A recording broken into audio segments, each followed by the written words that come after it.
10, 9, 8, 7, 6, 5, 4, 3, 2, 1.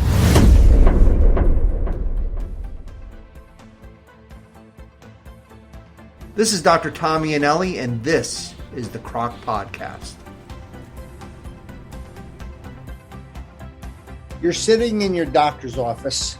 You were just told that you had breast cancer, prostate cancer, colon cancer, liver cancer, lung cancer, and you're there to talk about the plan for a cure. You're nervous, you're scared, you're anxious. Your doctor walks in the room, sits down, looks at you in the eye, and the first thing you're expecting him or her to say is, tell me about your lung cancer. Tell me about your prostate cancer. Are you a smoker? How much do you smoke? How much do you drink? Tell me about your family history. But this time, your doctor doesn't say that. They say to you, what is your essence? This is Dr. Tommy Anelli, and it is Wednesday afternoon, so this is the CROC Podcast. I am here to welcome you across the way. My godfather in podcasting, my spiritual brother, Professor Angel Santana. Happy Wednesday, Angel. CROC Nation, we missed a very important day. Whose birthday was it? Dr. Tommy Anelli. Happy birthday, my friend. Thank you very much. Oh, man, it's so good to see you, man. It's so good to be here, and great intro. I'm excited about today's episode. Today is going to be a great day. We have a lot of great things to share. I wanted to just you just got done with surgery. You're looking very, very good. You have some color to your cheeks. You walked into your doctor's office, and I know your doctors. Actually, we did a podcast with your doctors. Very, very animated and very personable guys. But in general, when you walk into a doctor's office, you really don't get that. You really get, it's all about business. Everyone's busy. You're waiting for a bunch of time sitting in your underwear, and then all of a sudden, doctor comes in for 2 minutes and basically asks you very directly about what's going on, a specific issue. But really, let's think about cancer for a second. Cancer is a very different animal. You're sitting there, you're scared to death. This is life and death. This is big stuff. And I think that what we're going to talk about today is actually that detachment and how we can move our CROC Nation to try to engage their doctors, their nurses, their healthcare team to become less detached. I think that the model that we have, and I think the greatest metaphor or analogy for this detachment is in the surgical suite. So you just had surgery, and we have an expression in the medical jargon. It's called, we're going to take the patient, bring them into the room, we're going to anesthetize them, and then we're going to prep and drape them in the usual sterile fashion. So exactly what does that mean, prep and drape? So it's actually much more profound than you think. Prepping and draping a patient before surgery is a way of course, cleaning off the area, sterilizing the area, making the area accessible, making the area safe to enter in order to do the cutting and snipping and whatever needs to be done within you. But there's such a ritual. It's such a process where really what we're doing is we're taking you as a human being and we're deconstructing you. We're basically taking the top part of your body if we're doing a lower procedure, or the bottom part of your body if we're doing an upper procedure, and we're basically taking that completely out of sight. So there's not one part of you that we could see. And then we take the small area. Let's say you're going to have an appendectomy, and we make this small 8-centimeter square. And that's really the only piece of skin that you see, that the surgeon sees, that the surgical tech sees, the anesthetist or whatever, that they see this small little, what would you say, exposed portion of skin. And that's basically the metaphor for what I'm talking about in medicine that we're going to try to reverse. It's that detachment. It's taking a person and breaking them down into a very small region, the small region of interest. So what I say to people is this is the culture that we're going to try to change. We want to bond. We want to make a bond with our patient, and we're certainly not going to bond with them by being very directed or busy or short with them, or basically running in and out of the room and getting to know nothing about them. As a cancer patient, you are not a slab of meat. You're not a prostate. You're not a breast. You're not a colon. You're not a lung. You're a very special creation from our Lord, from our Creator. You are billions of years in the making through evolution and cosmic spiritual tinkering and refinement. You are a self-contained, gooey, protoplasmic piece of perfection. That's what you are. You are not a lung. You're not a prostate. You're much more than that. And I actually have the advantage of being able to teach medical students in my practice. And when I go into a room with a medical student for, let's say, for example, a breast cancer patient, I'll sit down, I'll introduce myself. In the beginning, before coronavirus, I would give the patient a hug. And now, unfortunately, I have to give them an elbow, but hopefully that'll disappear soon. And I'll sit down and I'll ask the medical student, I'll say, what do you think is the most important first question I should ask this wonderful cancer survivor here? What is it you think I should ask them? And I get all sorts of answers because they look at me like I have three heads. They say, well, if I were sitting there, I would want to know if they felt a lump in their breast. If I was sitting in your chair, I would want to ask if there's any family history of breast cancer. If I was sitting there, I would like to know if they're having any pain or if they're having any discomfort, or if they had a mammogram, where they had their mammogram done, so I could take a look at it. And I look at them and I say, well, those are all very good questions, but I specifically asked you, what is the first thing that you're going to ask your patient? And I try to teach them the first question that should come out of your practitioner's mouth shouldn't be about what you're there for. It should be to try to find out a little bit about you. Now, I'm not talking about stalking you or being a very creepy person. I'm talking about just getting to know your essence. And that's the title of today's episode. What is your essence? So you're much more than your cancer diagnosis. Before you got cancer, you were a person. You were a mother, you were a father, you were a son, you were a daughter, you were a neighbor, you were a coworker. You were an amazing, amazing person.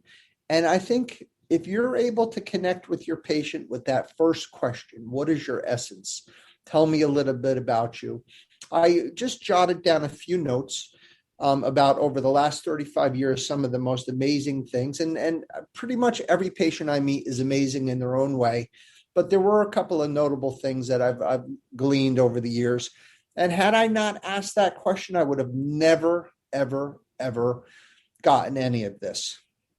So I have met people whose essence is the most popular essence that I ask a patient is their families. And many of them will say, my essence is my family. It's my husband, it's my wife, it's my children, it's my grandchildren.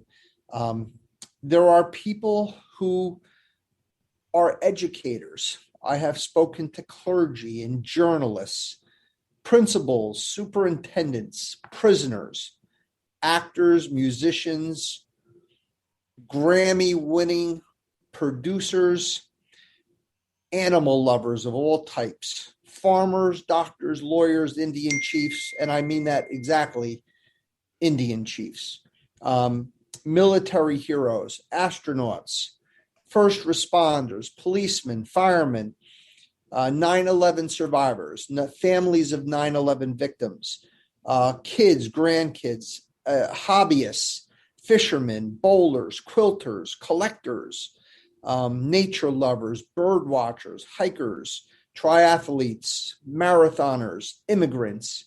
And every single one of these patients has a great, great, great story. I'm reminded the story of a wonderful man who happened to have met Babe Ruth in Greenwood Lake in the 1930s and got him to autograph a baseball that's sitting right on top of his mantle place in his home. I've gotten to speak to prisoners, reformed spiritual people who are regretting and remorseful over their acts and now are suffering with cancer. I have met clergy members. I have met deacons. I have met cardinals. I have met the highest of the high in all churches, all sorts of people from all over the world who are in the clergy, who are spiritual people, who are suffering with their cancer, and they have great stories to share. Some of them have met the Pope. Some of them have been in conference with the Pope. I have met people who have met presidents and listening to their stories about the time that they met John F. Kennedy, or the time they met Barack Obama, or the time they met, George Bush. I have people who have military stories, heroes. When a patient walks in wearing their hat that they were a Vietnam veteran, a Korean War veteran, I want to know what ship they were on. I want to know about their experience overseas, what it must have been like to fight in a war, to have someone shooting at you. Animal lovers, some of the most interesting people with some of the most interesting animals. I've seen anything from the domestic, garden variety cats and dogs, to exotic pet owners, people who are passionate about saving pets, about rescuing pets, people that are branded on one particular breed of animal, horse lovers, people who compete with horses, doing cool things like polo or doing steeplechase and all that kind of stuff. Farmers who are suffering in this day and age, hardworking farmers who are the backbone of our society, suffering with cancer, and how they talk to them about their black dirt. Angel, up here in the Hudson Valley, we have that rich black dirt up in Pine Island and over in Warwick, where the ground is so fertile for some of the best and sweetest onions that ever have been tasted throughout the world. There are chefs in Europe who probably pine for these Pine Island onions, right? I have met famous doctors, wonderful doctors like Dr. Shapiro, who's a cancer survivor, pioneer. We talked about Dr. Mullen. We've met very important lawyers and politicians and senators in our travels with cancer who have been, who have stories to tell. The sad stories about 9/11 and some of the more inspiring stories of people who survived 9/11. Many people who've been exposed to the 9/11 environment, whether they be first responders or actually survivors, are now coming down with cancer from the exposure they had from that mess. I remember meeting a doctor that I treated who basically helped Bob Dylan dry out from his heroin addiction when he got in a motor vehicle. He got in a motorcycle accident up in Woodstock back in the day, and he couldn't go to the hospital because he was a heroin addict. So one of my hippie friends who I treated for cancer, he and his wife took Bob Dylan into their home and dried him out and detoxed him from heroin and helped him heal up from his motorcycle accident back in the 1960s. I've talked to people who have been world-class fishermen. I have talked to bowlers. When you talk to a bowler, you ask them, did you ever bowl a 300? And their eyes light up and they shine and they say, wow, I can tell you the day I bowled the 300. That's like a golfer getting a hole in a one. That is like a great experience.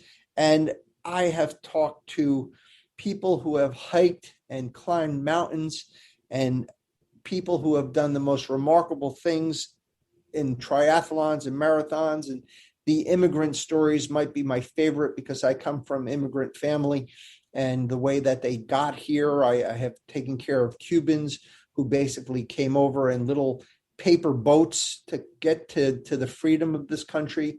I've spoken to some people from Asia who were escaping from Cambodia and the Khmer Rouge regime that was, performing genocide, and they had to take their children and they had to take them through Thailand, through refugee camps, who basically were being chased through the night, had to keep their children quiet. Otherwise, they would have been killed. Just remarkable, amazing stories.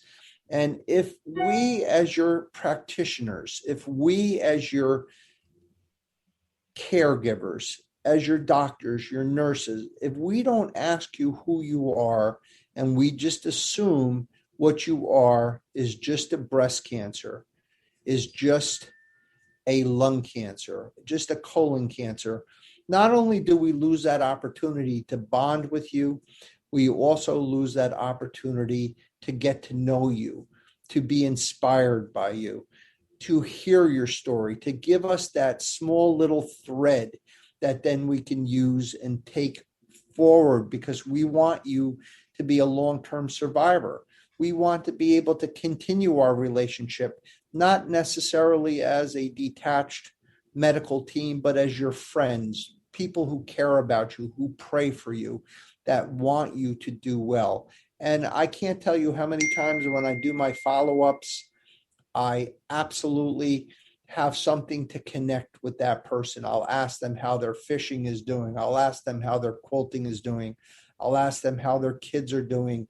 I have a wonderful lady that we're taking care of whose children are fantastic athletes and are getting Division I scholarship opportunities. And these are all such interesting stories from such interesting people.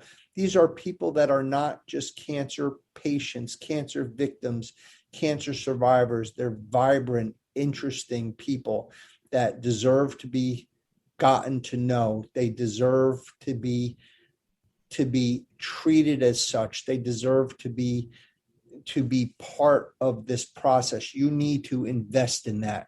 So the take-home story to my colleagues in the medical field, oncologists, nurses, physical therapists, occupational therapists, nutritionists, get to know your patients. Medical students, the most important thing you can do is to get to know your patient, get to know something about them, and tell them something about you. You don't have to get too personal.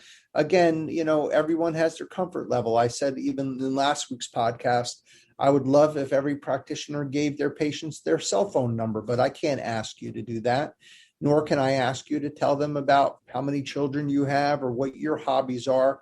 But you would be shocked to see when you humanize yourself, when you open yourself up, when you seem interested in the lives of your patients and you tell them something about you, you would be shocked how far that goes. You would be shocked about the act of good faith that is a key that opens up a door. It opens up a door to a kingdom of intimacy. And I say that with the utmost respect, where intimacy and friendship and caring and spiritual, connection really does play a part in the therapeutic process of the cure. So as I do every week, sometimes I'm out to preach like I did today and last week. Sometimes we're going to be talking about heroes. Very soon, we're going to have some really cool people talking to us from Europe and the United States about nursing care for our cancer patients and shared decision-making. It might be an instructional talk about prostate cancer or colon cancer.